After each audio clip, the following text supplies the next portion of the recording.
Miss Unstoppable herself, Bethany Hamilton. Yeah, so Aaron and I connected about 7 or 8 years ago on a surf trip with Carissa Moore, and then another one with Lakey Peterson, who made a film on her life, 0 to 100. And so I was just kind of tagging along on that.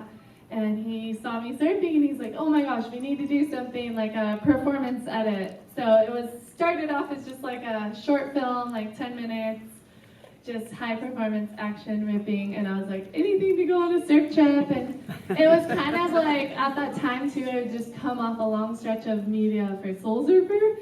And I had been doing the QS and then kind of taking a break. And then I also was meeting my husband at that time. So all things kind of collided together and got married, and then Adam's like, yeah, let's just like keep pursuing your dream of surfing, and he was down to support me with that.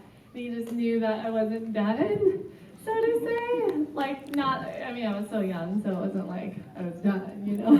But yeah, so Aaron helped get things going, and we all just started traveling and making this film. And yeah, so for me, like Bethany said, we met on these surf trips, and I had been shooting professional surfers, and I worked for Nike for a few years and made a film called Leave a Message. And so when I met Bethany, I was like, wow, she surfs as good as Carissa Moore or Steph Gilmore or these girls. So that's what got me so excited to make a project with her. But our original intent was short film. So we kind of outdid ourselves with the whole 90-minute thing.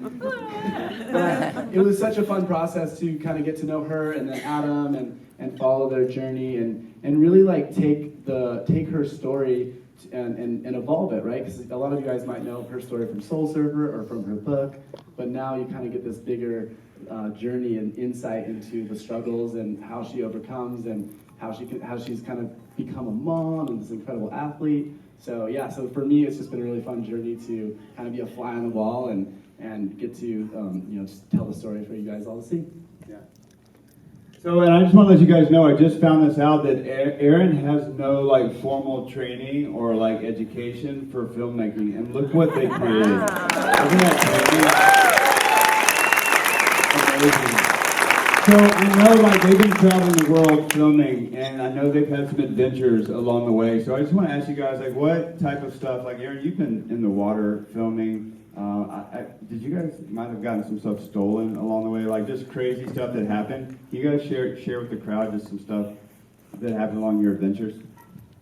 One thing that sticks out to me was our being in Indonesia and boating on the local ferry.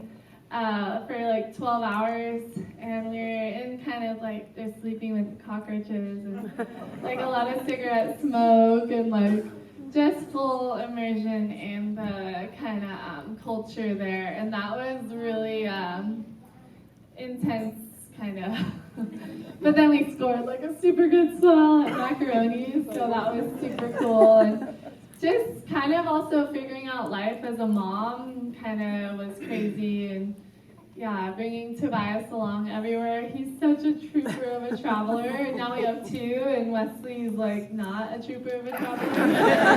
Our world's being rocked, but in the best way possible. He's just shaping us and our character. So I think for me, like the craziness of making it was just being kind of a one-man band for most of the 4 years of documenting. And then I would hire, like my friend Noah Lonnie would come and shoot, or for Jaws, I hired 5 of my favorite filmmakers, Elliot LeBeau, Mike Prickett, who was in a helicopter, Larry Haynes. So getting to work with some of the best cinematographers in surfing to help us tell the story. And then like the LED board, I don't know if you guys remember the nighttime scene. So we were filming that stuff, and every day the boards would break, and then I would end up in a back room like trying to. He was always troubleshooting something. Like something was like going crazy, and he's like trying to fix it or get things going, and I'm just trying to like surf my brains out and like spending a lot of hours in the water and just pushing it. So yeah, we made a good team. It was fun because she had her own chaos, and I'm trying to make sure of all that, and then cameras are breaking. all these different things are happening, but she's just doing her thing. So it's like trying to always like juggle both. But, and then he's like filming some of it, but then like trying to recognize when not to film and like respect our privacy. But like he was like Tobias's uncle. He's become Tobias. Like Tobias loves Aaron. And, yeah, he was like third wheeling it with Adam and I. So that was pretty fun. the one on that story, the one thing that was really fun. So in Fiji, there's just not that much space to stay, so we were all in one bungalow. But as soon as I heard Tobias cry in the morning, which was like 5:30, I would just get up and leave, and then they would all go to sleep, and I would like sneak in and like sleep after them. So I was like just trying to find ways to like let them have as much privacy as possible, but then also there's just nowhere else to go. The island's really small, so yeah, finding that balance of like being a filmmaker and then also like giving them enough space to still be like have some personal time and not be filming too much. Good job on that. And one thing I know you guys saw in this movie that Bethany described it in the previous interview that we got to see her real story, and Aaron told that story. And one thing that we see throughout the movie is you see she talks about God's plan for her life, and she had her plan for her life, and then you see this other thing kind of unfold alongside it. And there's a verse in the Bible that says, "Many are the plans of a man's heart, but the Lord's purpose prevails." And I think this story, that verse, what does that verse mean to you as it played out in the story in your life? Yeah, I mean, especially entering into motherhood, I was wrestling with that a lot during that time, and I felt like just not sure of myself, not sure of this whole journey I was about to embark, and I wasn't trusting the Lord. I was fearful and just doubting in every possible way.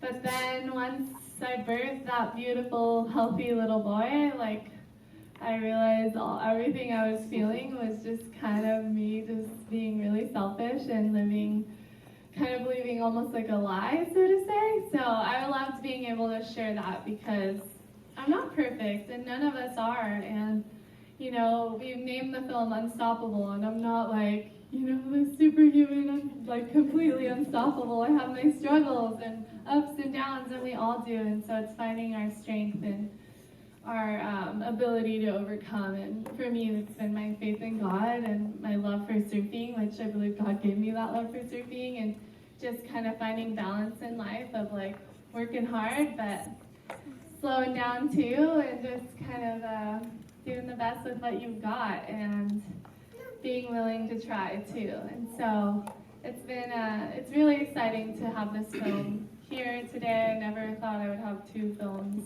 in the theaters. I can't say I really would have pursued that on my own, but I guess it's part of God's plan. And so I'm really stoked y'all are here tonight, and I hope that whatever you're going through or have gone through or will go through, that you can find your strength to overcome and live your kind of unstoppable life. So we want to take a minute and get some questions from you guys. So think about a few fun questions that you want to ask Bethany. This is kind of a rare opportunity. So, and we'll start. Why don't we go right here? I saw your hand first. I just have a question. As a mom, what will you not do? What risk will you not take now as a mom? Oh, like for surfing? Yeah. Oh, well, I mean, I surfed Jaws after I had my first, so I'm kind of like, there's like slabby sort of waves out there that I'm kind of like, oh, I feel like that's just kind of stupid. And you've seen guys get really like, their bodies are just, they've pretty much died, but like managed to survive. So there's stuff like that I'm not interested in. I can't say like big waves are really calling on my heart right now. I'm like 2 kids and in the thick of it. So it's been really fun to kind of continue to push like progressive surfing, so working on airs and just kind of getting the fire under my booty for competitive surfing. So that's why I'm here at the Supergirl on the US Open next week. So yeah, but I get really excited about just my 4-year-old's getting into surfing, so a lot of my daydreaming ends up being surfing with them in the future. And I do go in the water with him now, but like really getting out there where we're paddling side by side. And yeah, I really cherish motherhood. It's amazing how it shapes you as a human being and like really makes you think through everything so much more thoughtfully and in detail. So it's been such an amazing kind of challenge and time of growth with as parents for Adam and I. I see that strong arm in the way back there, far in this row. You were the first one up and still up. So. How do you feel when you're on the water? Oh, I feel amazing and free and happy and excited, and I just love being able to kind of like, I feel like the ocean is such a healing place and a place to kind of like let go of your land stresses most of the time, unless they really creep in when your mind out there, they can occasionally, but yeah, I just love being able to push myself, and to me it's like ocean art, so being an artist out there. How do you handle those big waves? Oh, well, it's a lifetime of preparation. I started preparing when I was your age by doing breath holding in the pool, and my local like lava rock pool. I would be like, try to swim from one end to the other and hold my breath, and so I have a really good breath hold, and also being strong and surfing a lot, and yeah, the cross training, and also just kind of like thinking about myself doing it and believing that I can, and also creating a good team to help me accomplish goals. I think you can't do it alone. You gotta have people to support you and cheer you on in your dreams and goals. And you know, I love getting coaching and advice and just hearing out other people's ideas or thoughts towards whatever it is that I'm going for. So, okay, you here. How do you handle your fears in the water? How do I handle my fears in the water? I don't even know, really. I just feel like it kind of drives me in a weird way.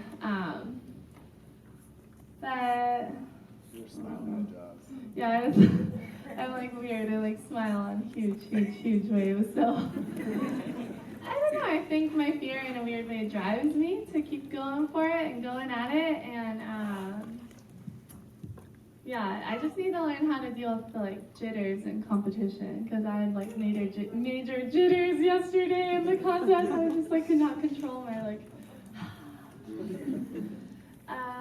Let's do someone in the back there, Chris. I read somewhere that you're interested in transitioning from inspiring to equipping. I wonder what that looks like. Yeah, so my husband and I have put a lot of thought into like our future, and I've been in a place of inspiring a lot of people for a long time, and I really cherish that role as a human, and I know that a lot of our young people need it now almost more than ever, with the way media has played such a big role in influencing our young people.